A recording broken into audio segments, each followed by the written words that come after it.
मित्रों, जिसने गीता को नहीं जाना उसका जीवन व्यर्थ है। किंतु आज के व्यस्त जीवन में हमारे पास गीता अध्ययन का समय ही कहाँ है। आपकी इस समस्या के समाधान के लिए इस चैनल पर प्रतिदिन प्रातः 6 बजे क्रमानुसार गीता के एक श्लोक पर वीडियो लाया जाता है।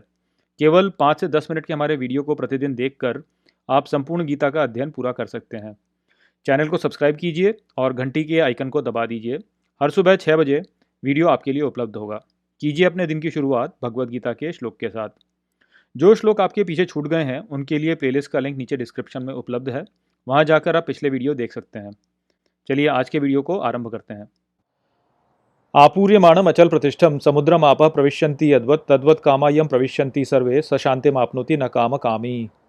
नमस्कार मित्रों, ये जो श्लोक है भगवत गीता के दूसरे अध्याय का 70वां श्लोक है, जिसे हम आज गहराई से समझेंगे। तो आइए सबसे पहले इसके अर्थ को समझते हैं। तो जो श्लोक है वो कहता है, आपूर्यमाणम अचल प्रतिष्ठम, अर्थात आपूर्तिमान, अचल, स्थित, समुद्रम आपः प्रविश्यन्ति यद्वत्, अर्थात समुद्र में जल प्रवेश करता है जिस प्रकार से, तद्वत् कामा यम प्रविश्यन्ति सर्वे, अर्थात उस प्रकार से सभी कामनाएं जिसमें प्रवेश करती हैं, स शांतिम आपनोति न काम कामी, अर्थात वो शांति को प्राप्त करता है, वो नहीं जो कामना की इच्छा से अपना कार्य करता है। तो यहाँ पर श्री कृष्ण हमें कामनाओं के बारे में बता रहे हैं और वो ये कहते हैं कि जिस प्रकार से समुद्र में जल आता है सभी नदियों द्वारा चारों ओर से, किंतु इस जल से जो समुद्र होता है वो प्रभावित नहीं होता, वो पूर्ण ही रहता है, अचल ही रहता है और स्थित ही रहता है। ठीक उसी प्रकार से जो ऐसा व्यक्ति होता है जिसमें कि कामनाएं आती हैं किंतु उन कामनाओं से वो प्रभावित नहीं होता, वही व्यक्ति वास्तव में शांति को प्राप्त करता है। वो शांति को प्राप्त नहीं करता जिसके भीतर कामना है। तो यहाँ पर कामना के विषय पे बात की जा रही है और जैसे कि हम सभी जानते हैं कि भारतीय सभ्यता में कामनाओं को हमारे दुख का मुख्य स्रोत माना गया है। सभी जो भारतीय विचारधारा हैं उन सभी में ये बोला गया है कि जो हमारे भीतर की कामना है वही वास्तव में हमारे दुख का सृजन करती है। तो इसी को लेकर यहाँ पे हमें संदेश दिया गया है। यहाँ पे जो हमें समझना है वो ये है कि इस जीवन का जो मुख्य लक्ष्य हम सभी के लिए है वो वास्तव में है शांति की प्राप्ति। इसीलिए यहाँ पे कहा गया है कि वो ही शांति को प्राप्त करता है। तो जो जीवन का मूल लक्ष्य है वो है शांति की प्राप्ति। किंतु हमारे साथ होता ये है कि हम अपने जीवन में जब भी व्यवहार कर रहे होते हैं तो हम ये देखते हैं कि जब भी हमारे पास में धन आता है तो हम शांति अनुभव करते हैं। तो इस कारण से हमारा जो मनोभाव होता है वो भ्रमित हो जाता है और हम ये सोचने लगते हैं कि जीवन का जो लक्ष्य है वो वास्तव में धन की प्राप्ति है। तो शांति की प्राप्ति के लक्ष्य से भटककर हम धन की प्राप्ति के लक्ष्य में लग जाते हैं और इस कारण से हम जीवन में बहुत से दुख झेलते हैं। वास्तव में हमें ये समझना चाहिए कि इस संसार में केवल वो ही व्यक्ति समृद्ध है जिसको कि कुछ नहीं चाहिए, क्योंकि उसकी जितनी भी इच्छाएं हैं वो पहले से ही पूर्ण हैं। यदि आप अंग्रेजी के शब्द रिच को देखेंगे तो रिच को हम बोलते हैं कि धनी व्यक्ति जो होता है वो रिच होता है, किंतु ये जो शब्द रिच है ये वास्तव में संस्कृत के शब्द रिच्यति से आता है और जो ये शब्द है रिच्यति इसका अर्थ होता है पहुंच जाना या प्राप्त कर लेना।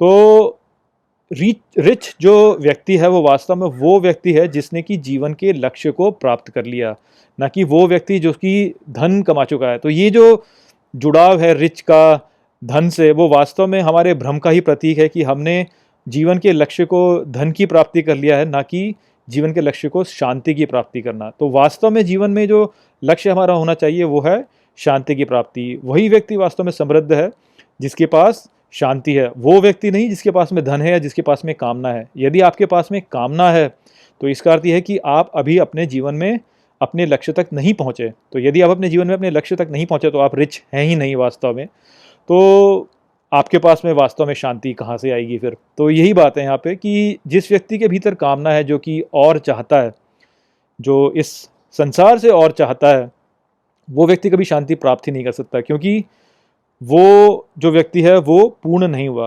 वास्तविकता यही है कि हम पूर्ण हैं, अपने आप में ही पूर्ण हैं, हमें और किसी की आवश्यकता नहीं है।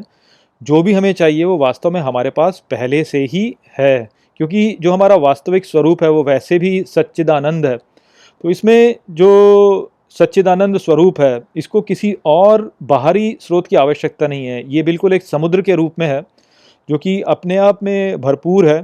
और इसमें यदि आप बाहर से कुछ जोड़ते भी हैं, यदि आप इसमें बाहर से धन, प्रतिष्ठा ये सब जोड़ते भी हैं, तो उससे इस पर कोई प्रभाव पड़ता ही नहीं, क्योंकि ये अपने आप में ही पूर्ण है। ठीक वैसे ही जैसे समुद्र में जब आप जल डालते हैं तो उससे समुद्र पे कोई प्रभाव नहीं पड़ता, आप उसमें कुछ जोड़ नहीं रहे होते हैं, समुद्र वैसा का वैसे ही रहता है। ठीक उसी प्रकार से अपने जीवन में आप जब अपने साथ में धन, संपत्ति ये सब जोड़ते हैं, तो उससे आप वास्तविकता में जो आप खोज रहे हैं उसमें कुछ भी नहीं जोड़ते हैं। आप वास्तव में पूर्ण वैसे ही हैं और आप अपने आप में संपूर्ण हैं, आप में और कुछ जोड़ने की आवश्यकता नहीं है, आप बिल्कुल समुद्र के रूप में हैं। जब आप ये जान लेते हैं तो आप फिर कुछ भी नहीं चाहते। तो ये जो न चाहना है, ये जो न चाहना है कुछ भी, यही वास्तव में आपको पूर्ण बना देता है।